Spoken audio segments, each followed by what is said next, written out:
Jez, there were quite astonishing scenes in Sydney over the weekend and across the country as well, weren't there? But you see the Harbour Bridge and this kind of carpet of umbrellas, people quietly, forcefully marching across this iconic bridge. And it wasn't a straight line to get there. Obviously, a lot of challenge to the right to protest. To court, yep. The intent behind the whole movement, but they turned out in the end, even in pouring rain. Much more than expected. And meanwhile, across town, the Logies, and the dissonance was not lost on most of us who were there. It was a lovely night out, but, you know, getting hair and makeup done and getting dressed up, knowing that people close to us, people in our city, in Sydney, and around the country, were heading out and protesting.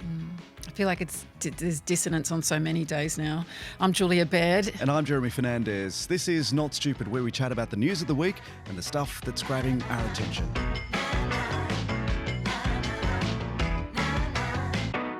Jez, first up, the protest. So, as you've mentioned, there was a lot of shenanigans. There was a court challenge about whether this protest could go ahead. The judge ruled in favour of the right to protest and said that the head of the Palestinian Action Group had provided compelling reasons by which they should protest. And there was some trepidation about it. You know, there was a lot of police put on it, that how would this go? And then all we had were these reports of this massive turnout, especially given the rain, with the umbrellas, with kids, with essentially a peaceful protest. And there were legitimate concerns from the police about the scale of the protest. They had expected 50,000, which is much less than what actually turned out in the end. But they expected 50,000 people to turn out for this protest and the crowd management to potentially be dangerous at times. Now, you think back to this time last year during Vivid, and there was that big drone show over Circular Quay in Sydney. And there was a crowd crush when the crowd started dispersing. This is the sort of stuff that can happen because police can only control an event so far. So they had expressed concerns and the judge agreed, saying that multiple stakeholders, the police, the state government of New South Wales, had well-founded concerns about a march. However, she said, a year or many months of planning for a march of this scale is not a practical reality in the circumstances in which this particular exercise of freedom of expression is sought to be achieved. So this is why the march was authorised in the end. Yeah, right. It's saying the public interest in freedom of expression at this time in the manner contemplated for the reasons advanced is very high. And it's been really interesting to see how political it's been, naming the number of people who were protesting there, because police said 100,000. Yes. And there are other estimates that say closer to 300,000. And I think what's significant is, I mean, obviously we don't know the actual number, but it was a large amount of people. As Labor MP Ed Husick was saying, this was clearly a representation of kind of a deep well of community sentiment. And this was a mainstream Australia thing. People often dismiss any kind of activism as a fringe movement. And when you actually see, when you get off Instagram, for example, and you see that there's broad concern, it's a different thing. So when we have Chris Minns saying, look, I think if there were not the rain, then there would have been double the number of people, and this is really obviously an important indicator of the way people are thinking and how people are worried about Gaza. I think that's important. I think the actual number itself isn't significant. It's how it's being read and understood.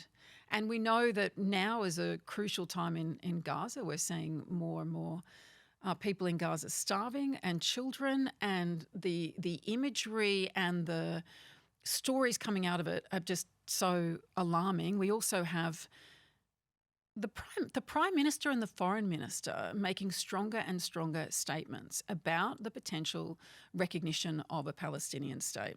That pressure too, we should note, is not necessarily coming from inside Australia solely. Yes. It's also coming from elsewhere, because countries like France, Canada, the UK are also moving more aggressively, more assertively in proposing to recognise a Palestinian state with conditions. And we had a group of former Israeli military writing to President Trump saying, bring this to an end because Hamas is no longer a strategic threat, even though hostages need to come home. So it's all kinds of quarters, as you've said. There was one little kid I know who was carrying up a sign saying, "I'm really angry about this. Kids deserve to eat," and then had drawn like McDonald's fries and lollies all around it and so on. While it was peaceable, there also still were some people and some imagery coming out of the protest that was concerning for its anti-Semitism, for holding up pictures of the Ayatollah Khomeini, who's not the greatest progressive figurehead, for calling, for chants for death to the IDF. And the police have been investigating and speaking to some of the people concerned there. So we need to call out the fact that people were protesting and there were spurs of the protest, little moments where people were going a lot further perhaps than what the rest of the people were there for, which was for humanitarian reasons. Yeah. But there was a political edge to the protest as well about recognising Palestine. Yep. No idea about whether that means recognising Hamas as a legitimate political entity and what that means for its recognition of the State of Israel as well. But largely it was a protest in good faith about humanitarianism. And I guess it then brings a question of what protests like this do and how important it is that people see visible forms of support or opposition when it comes to marching across something like the Harbour Bridge or gathering in large numbers. We know that it was politicised because there was a debate in New South Wales Parliament about whether people should be charged for security, which I think cost about $2 million for the police presence, and in which circumstances are they allowed to do it. And we have the Premier of New South Wales, Chris Minns, saying, look, you can't have the Harbour Bridge every weekend. We can't have that. He mentioned anti-vaxxer groups, like all myriad groups. And worth noting, these groups have been protesting nearly every weekend since October 7, 2023. So this is an ongoing protest movement in New South Wales that's disrupted parts of Sydney. And so he's talking about the scale of disruption and how useful that is. I pulled up this article by Professor Luke McNamara, who's an Australian Human Rights Institute Associate and member of the Faculty of Law at Justice at the University of New South Wales. And he says this: the right to protest means very little if it doesn't include the right to disrupt. Interruption has long been at the heart of effective protest strategies. So the most successful and celebrated non-violent protests in history have focused on economic disruption, from lunch counter sit-ins in the USA during the 1960s civil rights movement to economic sanctions imposed on South Africa during the 1980s in the struggle to end apartheid. So we've got this kind of state government saying this is being too disruptive, but experts who look at it and say, well, this is how change becomes effective. You have to disrupt to get people to pay attention. And people paid attention on the weekend. But then we have community sentiment, and I was watching so the coverage of this varied wildly. It was either absolute hordes demonstrating that, a large majority of Australia wanted, were in really support concerned. of terrorists, right? Like that was the There was that support of terrorists, and then there were little polls running online saying, do you think people should have the right to protest anywhere, anytime? Should they be paying for themselves? And worth pointing out too, if we think about protests in the last year alone, it's not just about what's taking place in Gaza. It's about domestic violence. Yeah. It's about Indigenous rights and recognition and the voice to Parliament. It's been about climate change. There are lots of good and worthy causes that people feel very strongly about. To what extent do we allow everyone to have their kind of moment on the street, causing this level of disruption? Because it does ultimately lean on a degree of community goodwill to accept the disruption as a necessary and vital kind of fragment of our democracy. Yeah, and the Me Too marches as well. I guess it's just very rare to actually cross the Harbour Bridge. Yeah. Which is what a big thing is. But so it'll be framed by people as in very different ways when it comes to the media coverage, which I was kind of fascinated by. The headline in the Telegraph: investigations launched into death chants and terrorist flags after major Palestinian demonstration on Sydney Harbour Bridge.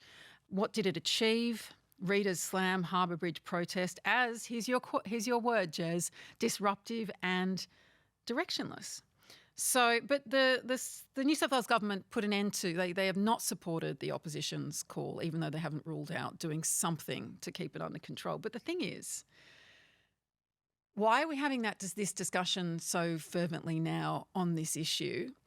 And are we all comfortable with the crackdowns there have been on public protests increasingly via legislation over the last little while. Like, according to the Human Rights Law Centre, this is the question, whether it's getting harder to protest. And they say, yes. They had a report out last year having a look at every single bill that's been introduced to impact the right to protest in Australia, and found that our rights to kind of speak out have been steadily eroded, because that's the other side of disruption, and it's a considerable side, isn't it? It's about freedom of speech as well as kind of public occupancy.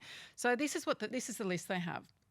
Over the past 20 years, there have been anti-protest laws that have consistently targeted activists from the environmental, climate and animal rights movements. And the penalties have kind of multiplied steeply, right, to $50,000 in South Australia after those protesters in 2021 glued themselves to the road. Remember that? Yes. The old glue, exactly. And New South Wales has brought in the highest number of anti-protest laws. The ACT has protected the fundamental right to protest. And the laws in New South Wales, 2022, they passed these anti-protest laws with Labor's backing. That was the coalition that brought that in, including fines of up to $22,000, up to 2 years in jail for anyone found to have blocked major infrastructure in a way which, quote, seriously disrupts or obstructs vehicles or pedestrians.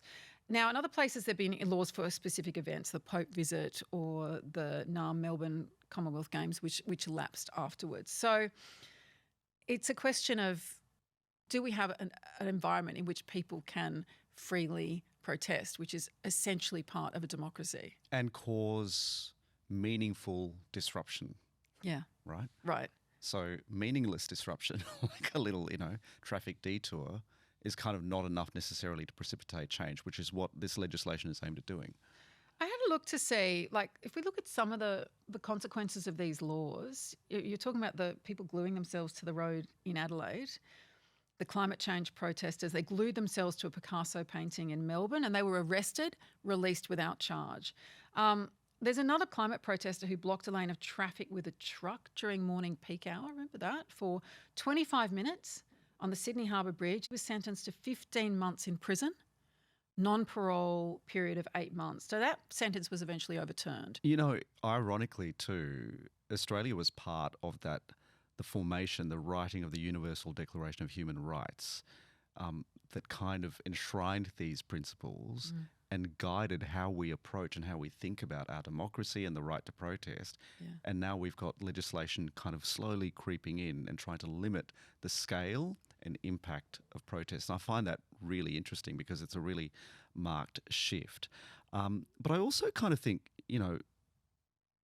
take that protest on the weekend, for example. To what extent do you think it is a moment that tips the way we approach the war in Gaza? Because I think, there's talk about protests like this being a tipping point. Yeah.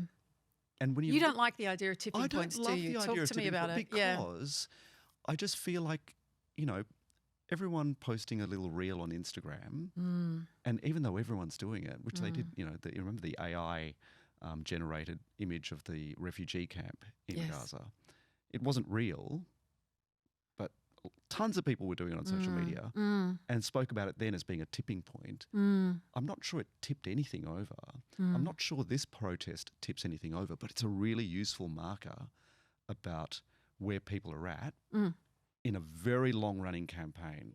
That's the point. It's a long-running campaign. Yeah. And I think the tipping point is meant to be when it kind of hits a mainstream position, isn't it? I mean, we look at the, say, second wave women's movement. There had been women turning up to their committees and doing their motions and caring about this and writing and pamphlets and lobbying through the 1920s and 30s and 40s and 50s. And, you know what I mean? And then finally in the 60s, you see them in the streets. You see much more public visibility about it. Which is yeah, exactly. So I think that is one thing. But so Rebecca Solnit, I love how she writes about this. She's an essayist I really admire. She talks about protests in the sense that, like, as you said, the groundwork has been laid for a long time. So with mushrooms, when the rain comes, they don't just spring out of nowhere. This fungus has been growing under the ground all this time, been dormant all this time. Mardi Gras is the same thing. I think of that, right? Because people think of 1978 being the first Mardi Gras, and that was when it exploded into the mainstream. And yes, it did. Yeah. But this work was taking place for decades before that, underground. People were getting arrested. They were challenging the law. They were marching. A lot of these movements around the world getting arrested. That's right. It didn't spring out of nowhere, as you say, like a mushroom, just had a little spark. But I feel like this particular issue has a while to run yet, especially because Israel has now announced, despite all this international pressure, despite the protests around the world and the mobilisation of the public, it's now looking to expand its war in Gaza. And what that means for the people there, I mean, there were doctors saying yesterday that the children who are suffering malnutrition now will die. They are unsavable, even with an immediate injection of aid. And that is a horrific thing to recognise, but I'm not sure in the immediate term this has tipped anything over. Yeah. I think we're thinking about tipping differently. I think it's almost like a tipping of public opinion, a point at which something really people really become enraged. There's kind of a certain velocity and a force. Doesn't mean that it actually changes things. But that's the point. Sustaining it, right? But that's the point about protests, because people always be like, what's the point? I mean, I always had a real soft spot for protesters who, like, say there's 5 of them standing with their placards outside something, and maybe it's because I wrote this honours thesis about the movement for the ordination of women, like to make women priests in the church. And you would just see these people who were radically in the minority, year after year, standing out with their little, thermoses and their little seats and their hand-drawn signs because they believe in something. And it's funny, isn't it? Because we lean on those people, have leaned on these people historically to achieve the rights and equalities we now enjoy and take for granted. That's right. It started with, some random dude on a street with, a placard and grew from there. So I kind of like you, I think I respect people who kind of go out and kind of lobby for something that they really care about and are brave enough to have it tested by public sentiment. Yeah. And I wonder sometimes if the right question is, does this work? Because it's more like, does this matter? I love the thing that Martin Luther King said once. I just texted my friend to remind me of it this morning, because it's all about the idea that we always talk about the way you protest as opposed to what is it that people are actually really upset about right now. And he said, this was a letter from Selma. He says, "You deplore the demonstrations taking place in Birmingham, but your statement, I'm sorry to say, fails to express a similar concern for the conditions that brought about the demonstrations. I'm sure that none of you would want to rest content with a superficial kind of social analysis that deals merely with effects and does not grapple with underlying causes. It's unfortunate that demonstrations are taking place in Birmingham, but it's even more unfortunate that the city's white power structure left the black community with no alternative." I always do remember that. People will always say, I don't like the way you dress, I don't like what you do, I don't like the various numbers. It's very easy to pull apart people who stand up and try to publicly join forces, as opposed to they're just trying to get people to focus on a particular topic. So, Jules, I woke up at 4 a.m. today. Couldn't sleep. Quite often I do this, and then I'm on my phone. Which Did you do is a terrible habit. At that point? No, because I had Sydney Sweeney swimming through my head. Now, I know very little about her. I don't know if I've actually have Sydney Sweeney swimming through their heads, actually. seen her in any of her shows. So I don't really know who she is. You've never seen any of her shows? I think so. I don't know. I don't retain this sort of information. Okay. Because she's memorable, trust me. Care factor is fairly low. But I know there's this massive controversy at the moment about Sydney Sweeney in an American Eagle ad advertising jeans. Yep. And Donald Trump has weighed in. Yeah, and it's a lot. Played into this race politics of America and the left baiting the right and the right baiting the left. Yeah. And it's really confusing. So just break this down for us. What is the ad about, and what is it that's so offensive about this American Eagle ad? Okay, so thank you for asking, Jess. Let me read to you what the ad actually says, because on the surface of it, Sydney Sweeney's just kind of looking hot, putting jeans on. As she does. Yeah. And, having fun with the idea of jeans versus jeans. As in genetics. Yeah. Yeah. Versus denim. But in this climate in the US right now, when you talk about jeans, when President Donald Trump has spoken about bad jeans, and there's an Aryan undercurrent in some of the public debate. To have such a high-profile ad saying, I have the best jeans when you have blue eyes and blonde hair, does tap into something else. Now, let me just read to you what she actually says. Jeans, looking hot. Yeah. Genes are passed down from parents to offspring, she says in one ad. And another, she says, my body's composition is determined by my genes. So this is from a CNN report. Cheryl Overton, a longtime brand strategist, says this is intentional. It's pointed. You're calling out to the consumers that you're hoping to attract here. If American Eagle is really out there trying to target Americans to the right or the far right, so be it. But you have to know that folks are educated, folks are nuanced, and folks are willing to call brands out. And then we have JD Vance coming out saying, oh my goodness, you guys are so woke and what's wrong with a beautiful woman? And Trump has been saying the same thing. Jez, what do you make of this? This is the takeaway, right? Yes. That it's been but I have to say, when I saw the ad and I saw the imagery around it and all the social media reaction around it, as a brown person, this doesn't look any different to the undercurrent of every other denim ad I've seen out there, right? I mean, you think of brands like Tommy Hilfiger. Yep. Calvin Klein's a bit more multiracial. Yeah. But there's a very... Ralph Lauren, maybe. Abercrombie and Fitch. Abercrombie and Fitch, oh yes. Similar sort of thing, beautiful white people who are looking... We know the trope. Very... Yeah, there's a whole thing. Yep. So to me, this sort of seemed like a bit of a storm in a teacup because it's really just putting words to the thing that's always been there. They're just saying out loud? They're just saying it out loud. And is it like a fourth wall thing for you? They're suddenly going, and by the way, I'm white. Yeah. I'm blonde and I have blue eyes. You're like, no kidding. Yeah, no kidding. I've noticed this for years. This is a well-known marketing trope. Yeah. Is it comfortable? No. Is it a bit, yeah. But I don't know whether the scale of the reaction to this particular ad scale is crazy right now. Belies the fact that this has been going on. You've got a beautiful woman. Dawn of marketing, yeah. And then they got the fact that they find out that she registered as a Republican the day after. I did not know that. Yeah, the day after the indictment of Donald Trump. Yeah. Well, people are not usually interested in Sydney Sweeney's views. They're usually interested in her body. Yeah. So that's added a whole other confusing element to it. But it's got that perfect storm. The thing is, where do you rest on... is this really important to call out, given what it's saying? Or do you think that Vance and those people will have people supporting them to say, it's just you guys are being too woke. You guys are getting carried away by the wrong things. To me, it's pretty clear that there's a race element to this. Well, yeah, but same with lots of other marketing campaigns, right? You're just saying you're so used to it, no kidding. Yeah, exactly. I just don't find this surprising at all. But maybe that's just me. I don't know. I mean, but there are people who found it really offensive, and I can appreciate their point of view. I just don't find it any different to so many other things out there.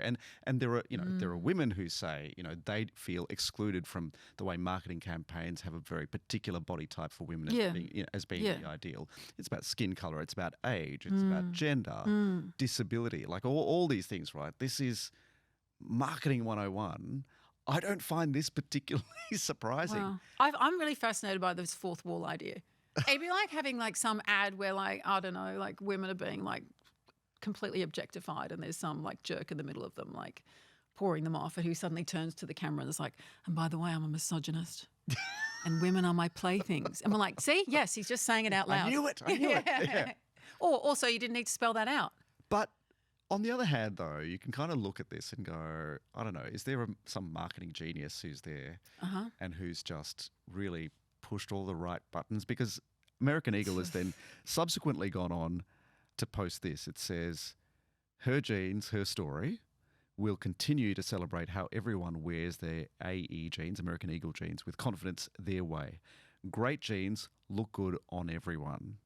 So they've kind of you know, whether you believe it or not, maybe done the intentionally race baiting thing and then kind of pulled back from that. Who are they and gone, kidding? And then great genes look good on everyone. And they're talking about genetic superiority with Sydney Sweeney. Okie dokie, Jules, time for pick of the week. Tell me, what have you got? Got a weird pick. Okay, you know I've been away, and during that time I lost interest in my phone. I wasn't interested in it. I was reading. Every few days I might go and post something on the gram, have a little look, but it just, I decentered it, not on purpose. I just was so interested in everything else I was dealing with. Yeah. With your phone? Yeah. So when I took it out, I didn't always take it out. Right, so you didn't take a lot of pictures. No. Right, okay. Yeah. I'm a real shutterbug, so my phone's with me all the time. Yeah. No, I had it, but I just wasn't looking at it. I mean, unless I had to get directions, it was just a different thing. And what I noticed, and this has happened to me before, I remember when I was working on my Queen Victoria book and I was in London, I just didn't have roaming data. So I just had Wi-Fi. And I remember coming home and saying to a friend, it's like I just opened the door, open windows in my head and the breeze comes through, because you have these in-between bits when you're sitting and you're bored at a bus stop or at a train station or waiting in a queue. You'll just observe people. Okay, by the end of my time away, my brain was popping and I was like, oh my gosh, it's back. Oh, there you are. Yes. Wow. Yeah, it was fizzing. It was like I was making different connections between different things and I was feeling a lot more creative. And I was like, I've been really bored. I think a lot of the content I consume, or when I'm flicking through, or it's actually boring. Hey, look at me in this and look at me in that and look at this and I like cute cat videos and all the rest of it. But something happened to me that felt like, I see why people kind of go into the flow state. This is interesting because I was in the Outback a few weeks ago. Yes, that's right. Shooting, and you were in Spain, I think, at the time. Yeah. And we were on the message and you weren't replying all that kind of regularly. Sorry, didn't have my Fair phone. enough. Yeah, I wasn't. But then my phone just died. It switched itself off. Yeah. And wouldn't come back on. Yeah. And I was in the middle of the Outback. I couldn't tell what time it was. I didn't know where I was. Right. I couldn't set any alarms. Yeah. I didn't know what my schedule was. I was interviewing people and all my notes for my questions were on my phone. I remember your panic, by the way. It was so stressful. I felt it in Spain. I did not have this breeze going through my head like you did. It was just panic non-stop. Because you were working. I was working. If you weren't working, it would be different. It's so interesting. I kind of feel like I want to try this, but I'm a bit scared. So I've come back and I feel really jealous. I feel as in protective of this bubbling thing. So I'm just like, okay, I got an alarm clock that doesn't make any tick, tick, tick next to my head. I've got a new alarm clock. The phone has to be somewhere completely else. Wow. And I don't look at it for an hour in the morning. I get up and do all my other stuff. This is very frustrating for our producers, mind you. Oh, yeah, no, I've already annoyed Mads a lot. I'll be like, sorry, phone fasting. And then I discovered it's a thing. They call it a phone fast. And Jonathan Haidt talks about it, that author of The Anxious Generation. And what happens once you just physically are removed from your phone or have periods of time away from it, just how much more productive you can get. I can feel it. I am interested in trying this out in controlled conditions. I feel. We're trying 5-minute breaks. Yeah, that's right. I won't look at it for 7 minutes today. Through my mind. All right, well, let's report back. Can I just clarify? No music in your ears, no podcast playing in your ears, no phone, no photographs, just being in the world. In the world. Yeah. Radical. You come up with all these ideas. By the end of it, I had all these ideas for things, and it really makes a difference. We really put a lot of clutter and noise in there all the time. Right, okay. Yeah. Anyway, report I back. I'll give this a go at some stage. Okay. Yeah. What about you, Jazz? Just a little shout out to the Logies. Yeah. I am not a sort of person who loves being in a large room with a lot of people. Give me a choice any day of what I would love to do. It's lying on the grass looking at the sky. Or just being in my pajamas with a cup of tea. Yeah. Large crowds stress me out. Yep. Large crowds of immensely successful and beautiful people stress me out. But I went to the Logies on the weekend. It really wasn't lost on a lot of people that while we were all getting ready and looking gorgeous, there was this protest taking place like what 3 kilometres away. Right, and it's a massive day, isn't it? Because hair and makeup can start at 8 a.m. for a lot of people, and then I think people have their own work drinks at 2, so you're not like it actually was all The happening time when the protest was going on. Is roughly 14 hours, right? From starting to get ready to all your photographs and this and all that kind of thing. The one thing I want to take people behind the looking glass a bit about what it's like being at the Logies, because I think, when you watch it and you see all these stars and immensely successful people, beautiful gowns and suits and looking gorgeous and having a photograph taken and being the centre of attention. Yeah.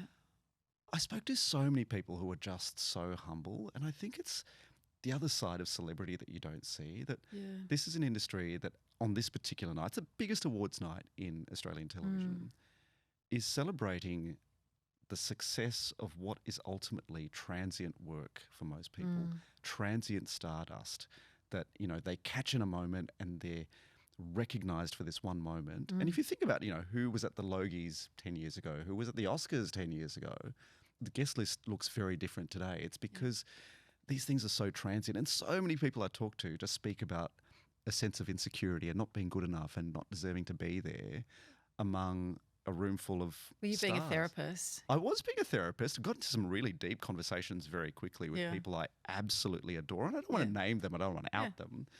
But people whose work I admire, whose spirit and generosity I admire.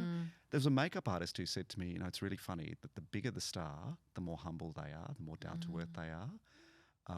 It's the it's the people in the middle you've got to be kind of wary of. And that's what I found. It was just, I kind of feel like I found my people, and there were people who were mindful of the fact that the world is kind of a bit upside down. Or completely ruinous. I was interested in that as well, because for a while there was quite a lot of pushback about the Logies. Yeah.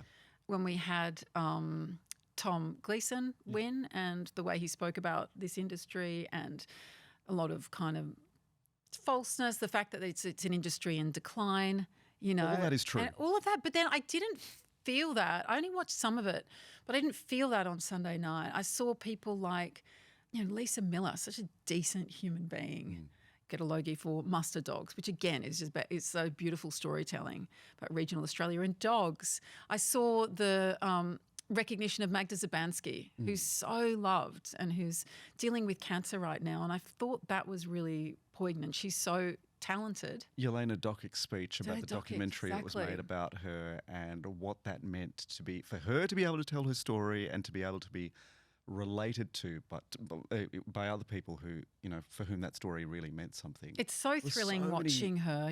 Moments like that kind of just went. I feel like why I wonder why that's flipped a bit, and it just feels like. Because it's so superficial. I mean, it's such a visual event. Right? Yeah. I mean, it is so much of what you take away from it is the visual of the whole thing, the red carpet. Well, someone was wearing a very fancy suit from my recollection. You look so good. Most of us borrowed our clothes, right? We don't really own our clothes. I mean, this is the absurdity of it. It's not like we're borrowing things, we're repurposing things. Everything I had, I've worn before in some way. Yeah. Most of it doesn't even belong to me.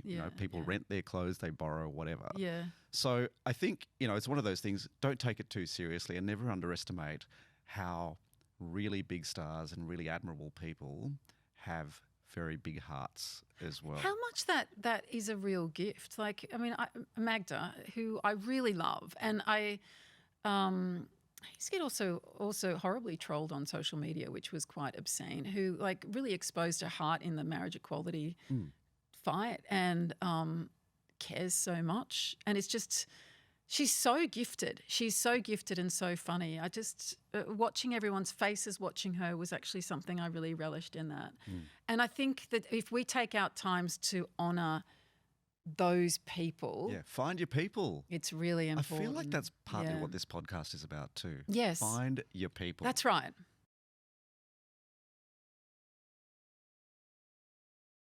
Now, you're likely listening to Not Stupid today, but we are actually sitting on our brand new TV set. Yeah. And you'll find it's a wonder. Not Stupid TV version on ABC iView. Just search for Not Stupid on ABC iView. Awesome. It's a new era, Jazz. New beginnings. Now we have to brush our hair. Jules, nice to catch up. Such a pleasure.